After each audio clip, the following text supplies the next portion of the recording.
మనం బిజినెస్ రంగంలో ఎన్నో ధనవంతుల కుటుంబాలను చూసుంటాం. కానీ ఈ కుటుంబం వాళ్ళందరికన్నా ప్రత్యేకమైనది. ఇప్పటి వరకు మన తెలుగుబడిలో అప్లోడ్ చేసిన బయోగ్రఫీలలో ఎవరో ఒక వ్యక్తి గురించి తెలుసుకున్నాం. కానీ ఈ వీడియోలో ఇద్దరు వ్యక్తుల గురించి తెలుసుకుందాం. ఇక్కడ సాదాసీదాగా క్రింద కూర్చుని ఉన్న ఈయన ఆస్తి 17,000 కోట్లు. పక్కనే కూర్చున్న ఆమె ఆస్తి 2,480 కోట్లు. కానీ వాళ్ళకంత ఆస్తి ఉందంటే ఎవరు నమ్మరు. వాళ్ళ ఒంటి మీద బంగారపు నగలుండవు, ఖరీదైన దుస్తులు, వాచ్లు ఉండవు. అంత నిరాడంబరంగా ఉంటారు. వాళ్ళు ఎవరో కాదు, మన దేశంలోనే అతిపెద్ద ఐటీ కంపెనీలలో ఒకటైన ఇన్ఫోసిస్ కంపెనీ అధినేత అయిన నారాయణమూర్తి గారు, ఆయన భార్య, అలాగే ఇన్ఫోసిస్ ఫౌండేషన్ చైర్పర్సన్ సుధామూర్తి గారు. వీళ్ళు బాగా ధనవంతులు అవడం వల్ల ఫేమస్ అవ్వలేదు. వాళ్ళ సింప్లిసిటీ, వాళ్ళు సమాజానికి చేస్తున్న సేవే వాళ్ళకింత గుర్తింపుని తీసుకువచ్చింది. ఇప్పటి వరకు మీకు వీరు తెలియకపోతే ఈ వీడియోని పూర్తిగా చూడండి. మీరు కూడా వీళ్ళకి అభిమానులుగా మారిపోతారు. ఒక చిన్న ఇంటిలో మొదలై ఇప్పుడు ప్రపంచ స్థాయి కంపెనీగా ఎదిగిన ఇన్ఫోసిస్ కంపెనీ గురించి, దాని వెనుకున్న ఈ దంపతుల గురించి ఈ వీడియోలో తెలుసుకుందాం. కర్ణాటకలో జన్మించిన నారాయణమూర్తి గారు ఐఐటి కాన్పూర్లో మాస్టర్ డిగ్రీ సంపాదించారు. తరువాత ఐఐఎం అహ్మదాబాద్లో రీసెర్చ్ అసోసియేట్గా ఉద్యోగం లభించింది. మొదట్లో ఆయన సాఫ్ట్రానిక్స్ అనే కంపెనీని స్టార్ట్ చేశారు. కానీ ఆ కంపెనీ ఫెయిల్ అవడంతో పూణేలోని పట్నీ కంప్యూటర్ సిస్టమ్స్ అనే కంపెనీలో జాయిన్ అయ్యారు. మరొక వైపు సుధామూర్తి గారు కూడా కర్ణాటకలోని డాక్టర్ కుటుంబంలో జన్మించారు. ఈమె చిన్నప్పటి నుండి చాలా ధైర్యంగా ఉండేవారు. తన అక్క చెల్లెళ్ళందరూ మెడిసిన్ చదువుతుంటే తాను మాత్రం ఇంజనీరింగ్ చదువుతానని పట్టుబట్టారు. కానీ ఆ రోజుల్లో అమ్మాయిలు ఇంజనీరింగ్ చదవడం చాలా అరుదు. అబ్బాయిలు ఇంజనీరింగ్, అమ్మాయిలు మెడిసిన్ చదివేవారు. కానీ సుధామూర్తి గారు మాత్రం పట్టుబట్టి మరి తనకిష్టమైన ఇంజనీరింగ్లో చేరారు. అలా ఆమె BVB college of engineering and టెక్నాలజీలో చేరారు. అక్కడ వందల మంది అబ్బాయిల మధ్యలో ఈమె ఒక్కరే అమ్మాయి. ఆ కాలేజీలో ఆవిడ ఎన్నో సమస్యలు ఎదుర్కొన్నారు. తాను ఒక్కతే ఒంటరిగా ఉండాలి. అమ్మాయిల కోసం టాయిలెట్స్ ఉండేవి కాదు. ఇన్ని బాధలుంటాయని తెలిసి కూడా ఆమె ఇంజనీరింగ్ చేయడానికి ఒప్పుకుంది. మొదట్లో అబ్బాయిలు ఆమెను ఏడిపించడం, కామెంట్ చేయడం చేసేవారు. కానీ ఆమెకు చదువులో గోల్డ్ మెడల్ రావడంతో అప్పటి నుండి అందరూ ఆమెను గౌరవించడం ప్రారంభించారు.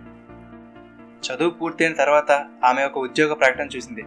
అది అప్పట్లో ఇండియాలోనే అతిపెద్ద ఆటోమొబైల్ మ్యానుఫ్యాక్చరింగ్ కంపెనీ అయినటువంటి టాటా ఇంజనీరింగ్ అండ్ లోకోమోటివ్ కంపెనీకి సంబంధించింది. ఆ ప్రకటనలో క్రింద ఈ పోస్ట్కి ఆడవాళ్ళు అప్లై చేయవలసిన అవసరం లేదు అని ఉంది.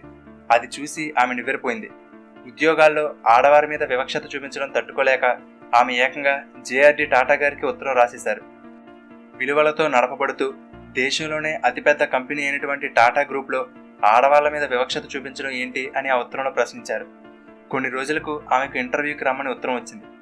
ఆ ఇంటర్వ్యూలో అమ్మాయిలు ఫ్యాక్టరీలో ఎక్కువ కష్టపడి పని చేయవలసి ఉంటుందని, అది అమ్మాయిలు చేయలేరు కాబట్టే ప్రకటనలో అలా పేర్కొన్నామని చెప్పారు. అప్పుడు సుధామూర్తి గారు, మీరు చెప్పింది కరెక్టే సార్, కానీ ఎవరో ఒకరు మొదటిసారి అవకాశం ఇవ్వకపోతే అమ్మాయిలు ఈ రంగంలోకి రాలేరు కదా అని ప్రశ్నించారు. ఆమె తెలివితేటలకు, ధైర్యానికి మెచ్చుకుని ఆమెకు టెలికోలో ఉద్యోగం ఇచ్చారు. అలా టెలికోలో చేరిన మొదటి మహిళా ఇంజనీర్ ఈవిడే. తరువాత నారాయణమూర్తి గారికి సుధామూర్తి గారికి మధ్య ఏర్పడిన పరిచయం ప్రేమగా మారి 1978లో వాళ్ళిద్దరికీ పెళ్ళయింది. అప్పట్లో సాఫ్ట్వేర్ రంగం పుంజుకుంటుంది. ఆ సమయంలో నారాయణమూర్తి గారికి ఒక చిన్న కంపెనీ పెట్టాలనే ఆలోచన వచ్చింది. ఐడియా అయితే వచ్చింది, కానీ కంపెనీ పెట్టడానికి డబ్బులు లేవు. అప్పుడు సుధామూర్తి గారు తాను ఎప్పటి నుండో దాచుకున్న 10,000 రూపాయలు నారాయణమూర్తి గారికి ఇచ్చారు. ఈయనతో పాటు అతని స్నేహితులు మరొకరు 6 కలిసి ఇన్ఫోసిస్ అనే కంపెనీ స్టార్ట్ చేశారు. మిగిలిన 6 అమెరికాలో ఉండేవారు. వారు అక్కడ ఇతర ప్రాజెక్టులు పూర్తి చేసి డబ్బులు సంపాదించి ఇక్కడ కంపెనీని డెవలప్ చేయడానికి పంపేవారు. నారాయణమూర్తి గారు ఇండియాలో ఉండి కంపెనీని స్టార్ట్ చేయడానికి కావలసిన అనుమతులు తీసుకుంటూ ఉండేవారు. ఆ రోజుల్లో కంప్యూటర్లు, ఫోన్లు ఉంటే లగ్జరీగా ఫీల్ అయ్యేవారు. ఒక కంప్యూటర్ ఇంపోర్ట్ చేసుకోవాలన్నా కూడా పర్మిషన్ ఉండాలి. అలా ఆయన కంప్యూటర్లు కొనడానికి పర్మిషన్ కోసం ఢిల్లీకి 25 సార్లు తిరిగారట. అలాగే కంపెనీకి టెలిఫోన్ లైన్ సంపాదించడానికి 2 సంవత్సరాల సమయం పట్టింది.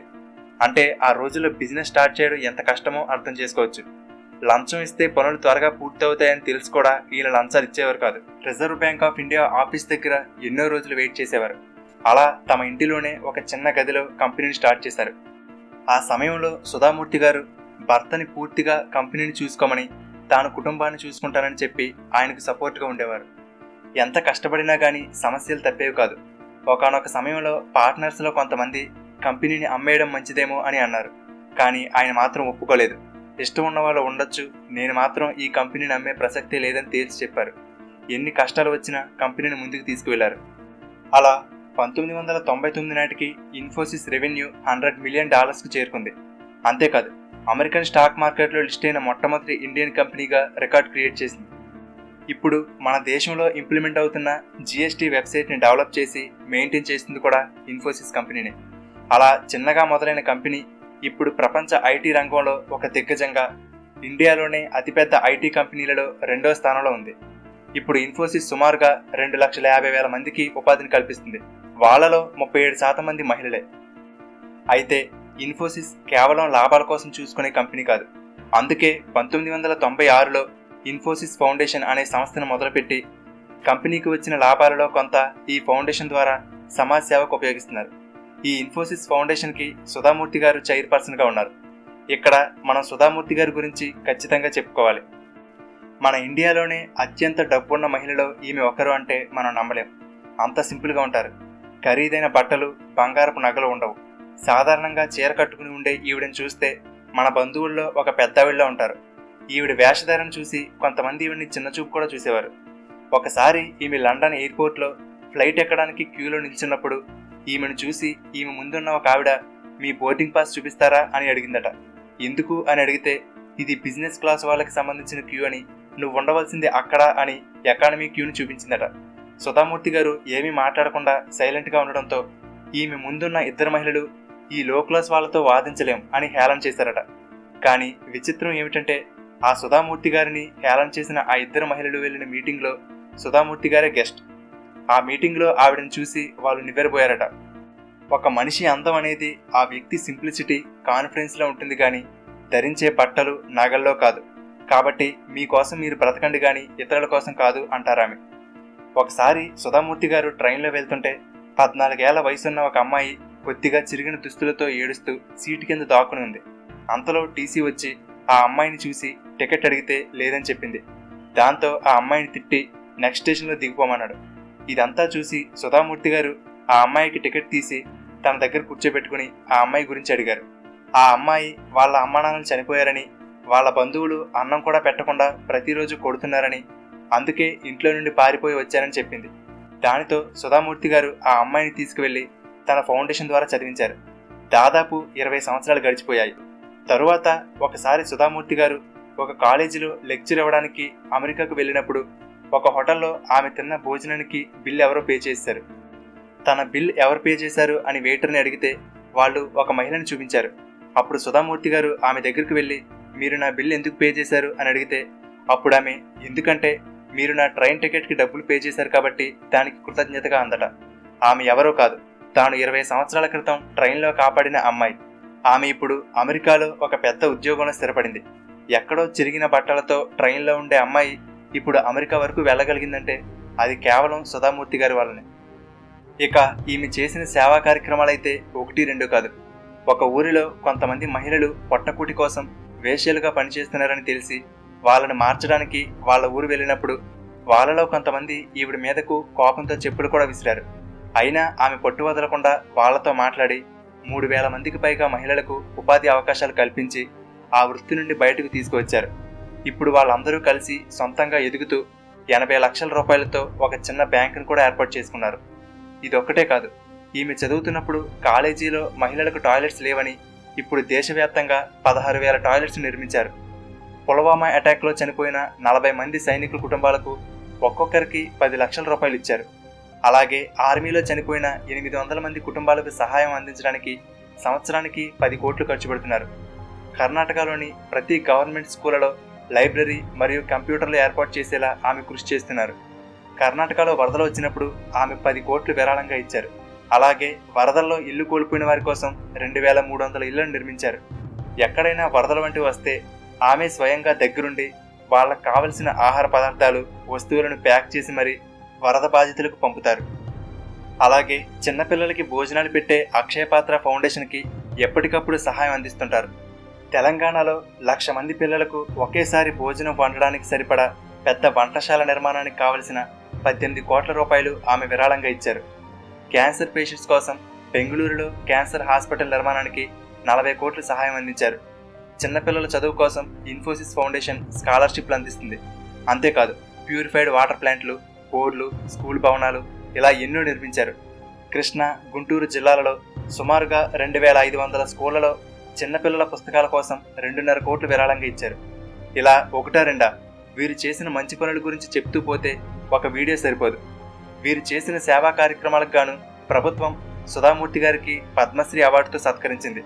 అలాగే విలువలతో కూడిన వ్యాపారం చేస్తున్నందుకు నారాయణమూర్తి గారికి 2000 సంవత్సరంలో పద్మశ్రీ, 2008లో పద్మవిభూషణ్ అవార్డు దక్కింది. భార్యాభర్తలు ఇద్దరూ అంతే. అన్ని వేల కోట్లున్నా కూడా ఎక్కడా ఆడంబరాలకు పోకుండా ఎంతో సామాన్యంగా ఉంటారు. వాళ్ళ సంస్థలో పనిచేసే కార్ డ్రైవర్లు, అటెండర్ల ఇళ్లలో జరిగే శుభకార్యాలకు కూడా హాజరవుతారు. ఇక సుధామూర్తి గారైతే మనం ఎప్పుడు ఎక్కడ చూసినా ఎటువంటి కల్మషం లేకుండా చిన్నపిల్లలా నవ్వుతూనే ఉంటారు. ఖాళీగా ఉంటే ఏవైనా పుస్తకాలు చదువుకోవడం, లేదంటే ఏవైనా సేవా కార్యక్రమాల్లో పాల్గొనడం అదే పని. వీళ్ళ ఇంట్లో ఉండే లైబ్రరీలో 20,000కు పైగా పుస్తకాలున్నాయంటే ఎంతగా బుక్స్ చదువుతారో అర్థం చేసుకోవచ్చు. అంతేకాదు, మన దేశంలో గొప్ప రచయితల్లో ఈమె కూడా ఒకరు. ఆమె రాసిన పుస్తకాలు మన దేశంలో దాదాపు అన్ని భాషల్లోకి ట్రాన్స్లేట్ అయ్యి లక్షల సంఖ్యలో అమ్ముడవుతున్నాయి. నారాయణమూర్తి గారి గురించి చెప్పాలంటే తనది ఇన్ఫోసిస్ కంపెనీ, రతన్ టాటా గారిది టీసీఎస్. 2 సాఫ్ట్వేర్ కంపెనీలు పోటాపోటీగా ఉంటాయి. అలాంటిది రీసెంట్గా నారాయణమూర్తి గారు ఒక అవార్డు తీసుకుంటూ రతన్ టాటా గారి కాళ్లకు దండం పెట్టడం అందరినీ ఆశ్చర్యపరిచింది. నిజంగా డౌన్ టు ఎర్త్ అనే మాటకి వీళ్ళిద్దరూ సరిగ్గా సరిపోతారు. నారాయణమూర్తి గారు ఇన్ఫోసిస్ని డెవలప్ చేస్తూ సంపదని సృష్టిస్తుంటే సుధామూర్తి గారు ఇన్ఫోసిస్ ఫౌండేషన్ ద్వారా ఆ సంపదని సమాజ సేవకు ఖర్చు చేస్తున్నారు. ఆదర్శ దంపతులకు అసలైన ఉదాహరణ వీరు. కొంత పేరు, డబ్బు, హోదా రాగానే ఏదో సాధించినట్టు విర్రవీగిపోయే మనం ఇలాంటి వాళ్ళని చూసి ఎంతో నేర్చుకోవాలి.